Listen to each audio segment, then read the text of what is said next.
The human body was designed to move. These exercises will help to prevent injury and prepare the body to walk the way it was designed. Practice 2 to 3 times daily and try to incorporate a 20-minute walk every day. If you are pre-diabetic, try adding the walks after your meals to help stabilize blood sugar. Okay, so the first alignment points I want you to focus on is standing and sitting and walking with your feet pelvic width apart. So you'll perform all of these exercises with your feet hip distance apart. So find your hip bones in the front of your body here, and then just follow your hands down to the middle of your ankles, and that's as wide as you want your feet. That will help decrease torsion and stress in the knees to prevent injury. The next thing is you want to stand with your hips back over the ankles. A lot of us rest on our hip ligaments here and we hang out with our hips forward. So get in the habit of pushing the hips back. It's going to feel like you're sticking your bottom out behind you, but if you were to look in a mirror, that's not the case. So just keep practicing putting your weight in your heels, hips back, so that you can freely move your toes. The next exercise is called the kneecap release. For this one, you're going to want to wear shorts or bring your pants up a little bit higher than your knee. And this is really important for preventing atrophy and stress in the knee. So as you can see, I'm tightening my thigh muscle and then I'm relaxing it. A lot of us stand and walk with tightened thigh muscles all the time. And this puts friction between the kneecap and our bone, which is not good for our cartilage. So I want you to get in the habit of standing and doing these exercises that I'm going to show you with your thigh relaxed. And so what you would do is just shift your weight back into your heels. You need to have your legs straight. If your knee is bent, you're not going to be able to relax your thigh muscle. So those two things, and your hips need to be back. If your hips are forward, you're not going to be able to relax your thigh muscle as well as if your hips are back. If you're still having trouble with that, you can go to a wall. Put all of your body weight against the wall so you're completely supported by the wall. Straighten your leg and then see if you can lift and lower the kneecap. And remember, we're trying to have the thigh be in the relaxed position. So the lifting of the kneecap is just as a check or a measure to see if you're relaxed or not. And then if you come forward a little bit, sometimes that's more helpful for people and it helps to release the thigh muscle. So that's that exercise. So the next exercise is called the calf stretch.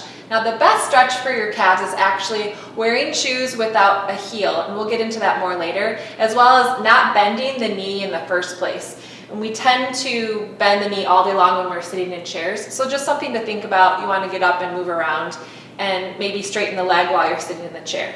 The next best exercise for the calf is this wonderful exercise called the calf stretch.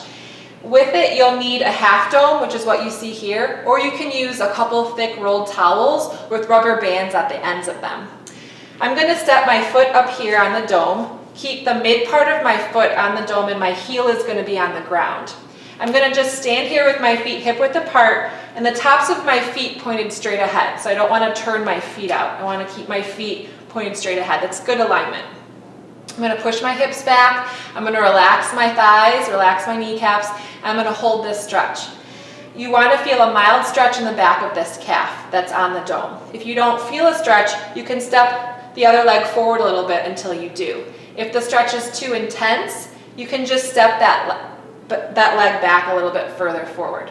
Remember to keep the hips back. You're just going to hold that stretch. Okay? So now we're going to switch sides. So you can just slide the dome over, put the other foot on the dome, step the other leg about hip width apart. You're going to hold this. This is a great stretch to do at your desk. So bring your half dome in or bring your towel roll in and do this if you have a desk.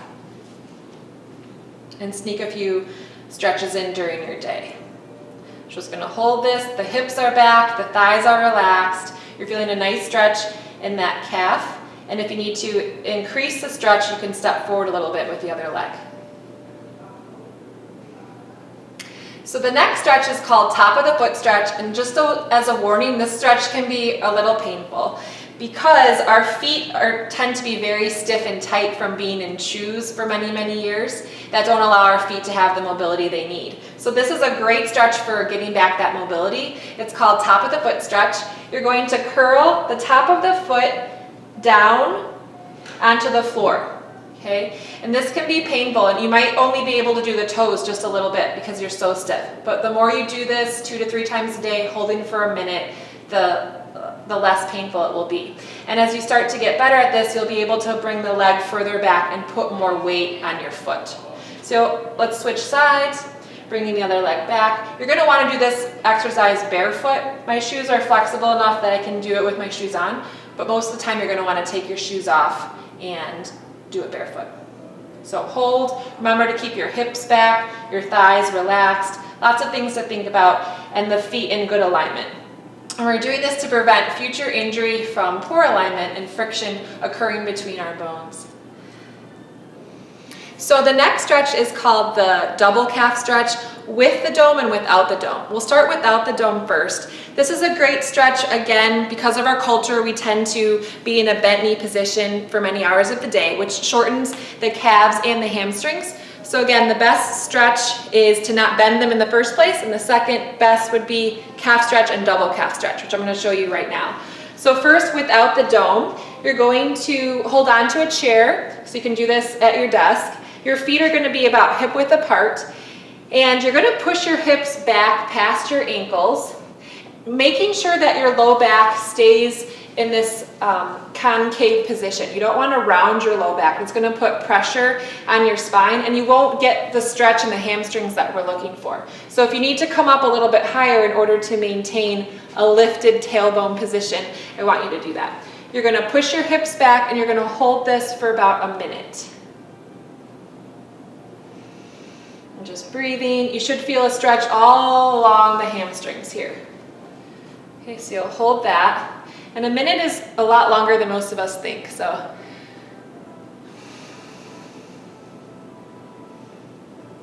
Okay. So I'm going to speed it a little bit along. Now I'm going to have you get your half dome or your rolled towel roll. You'll put both feet on the dome. Keep your heels on the ground. You're going to do the same thing. Push your hips back past your ankles. Maintain a curve in your low back. And you're really stretching those hamstrings. And now the calves because of the half dome. And again, you'll hold here for a minute. You want to see if you can lift and lower the kneecaps. Make sure the thighs are relaxed. This is a great stretch to prevent low back pain, as well as to aid in walking better. So all of these first beginning, what I like to call Gait 1A essentials, are to help you walk in a more biomechanically aligned position to prevent injury. Okay. So the last exercise is called the monster walk, and this is going to build up the strength in your hip abductors, which are essential for walking correctly. And the way to start is just keep your feet hip width apart, toes point straight ahead, hips are back. You're going to step the right leg out to the side, and then step in, maintaining your feet hip width apart. So I'm stepping wide, but I'm not going more narrow than hip width. Step wide, no more narrow than hip width. So you can do, I don't know, between 5 to 10, one direction, and then go back the other way. Make sure you lead with your heel, keep your feet straight ahead, and try to land with your heel first. Okay? And you should feel the work being done in the hips, especially if you keep the legs straight. So just do this until fatigue, and then rest a couple times a day. This will really help to build up strength in the hips so you don't have a lot of movement when you walk, which will help protect the spine.